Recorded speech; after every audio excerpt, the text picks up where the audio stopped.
You're listening to Little Rockers Radio.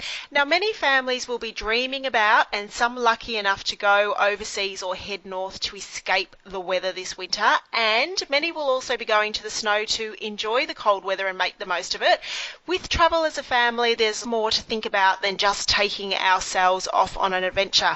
I'd like to welcome Carolyn Ziegler, the co-founder and product development director of global child safety and care brand Dreambaby. She's been involved in child safety for 35 years, and I'm chatting to her about safe travelling with our children and families. Hi, Carolyn. How are you? Very well, thank you. Now, what are some of the common safety considerations that we tend to forget when we're travelling? One of the things I like to tell all young families and families with young children is when you go into a hotel, check out if there's a balcony in your room. If there's a balcony, you need to do one of two things. You either need to bring the furniture in yourself from that balcony, or you need to tell the hotel to. Unfortunately, children love investigating balconies, and you never want a child on a balcony unattended without you, but you also don't want to turn your back and find that they've used that as a climbing tool and end up over the balcony. The other thing I like to tell people is to remember to get down on all fours and check out that environment, looking at it from the child's point of view. You know, unfortunately, cleaners in hotels don't always do as good a job as you would yourself, and there might be some small toys left from a previous child in the room, or tablets, which can be completely poisonous for children.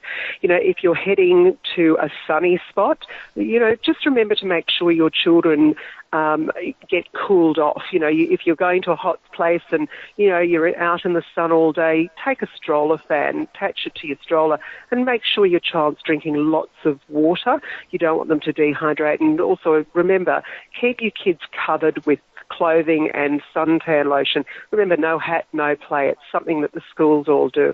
You want to make sure your children are protected from the sun.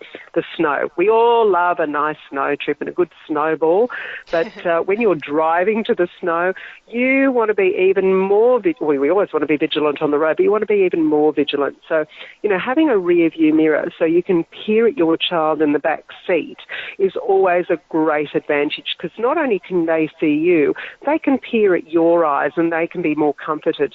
And, when kids in the car are more calm, there's usually less car accidents. So just all these things to think about. Now, I actually love what you mentioned at the beginning there. When you first get to a hotel, you do a quick sort of like a 5-minute safety check. So you check the balcony, you hop on all fours, you have a look around. It's kind of a nice thing to keep in your mind, isn't it? Just a hop in wherever you're staying, whether it be a hotel, a cabin, a caravan, a tent, whatever, just a quick 5-minute safety check. Yeah, it's almost like a prerequisite. You don't let your kids into the room without you checking it out first. Now, in regards to safety, when we're preparing to go, so before we've left, what can we do prior to going to make sure that we are well prepared from a safety perspective? Well, I like to look at it as also being prepared for kids that might end up with some condition. You're often in different places. There might be a lot of dust, or in snowy places it could be very cold. You end up with little runny noses and things. So I like to also tell people to make sure that you've got things like your medicines, medicine droppers, maybe a thermometer, a nasal aspirator, so that you're sort of ready for all events. We've got a little medicine set which helps you give medicine to children. But, carrying these simple tools just takes a little bit extra stress away in case you need it. The other thing also is to make sure if there's any, if there's a medicine like Panadol or, that you've got that maybe your child may be used to, that's always very, very helpful, so that they're using the same medicines they normally do. So it's just really handy to have. Another thing I tell people is to make sure the local doctors, or if the hotel has a local doctor, just so that you are prepared if you need to be.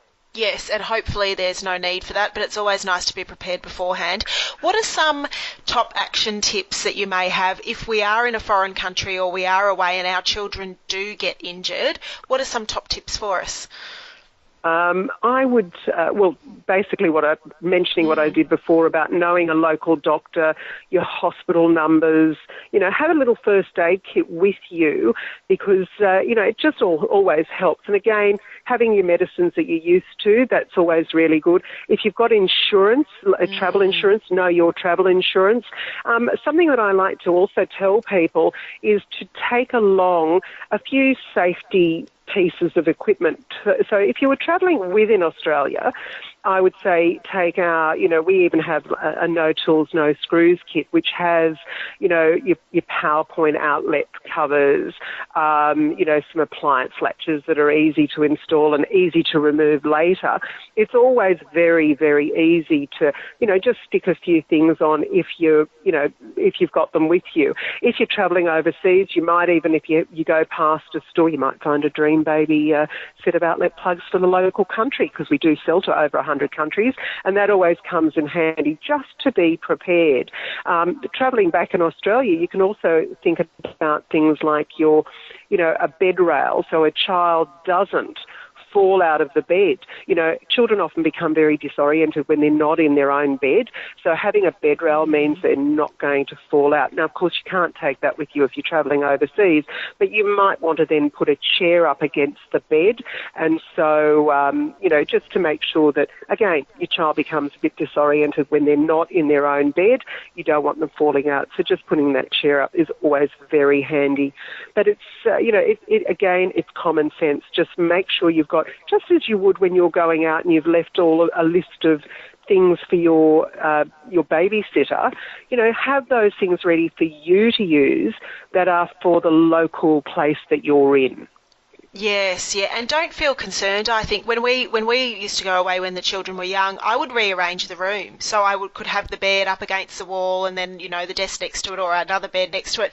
And I didn't care if they didn't like that, because I thought, well, safety is first and I'll return it to how it was when we found it before we leave. But Absolutely to not worry so. about those things.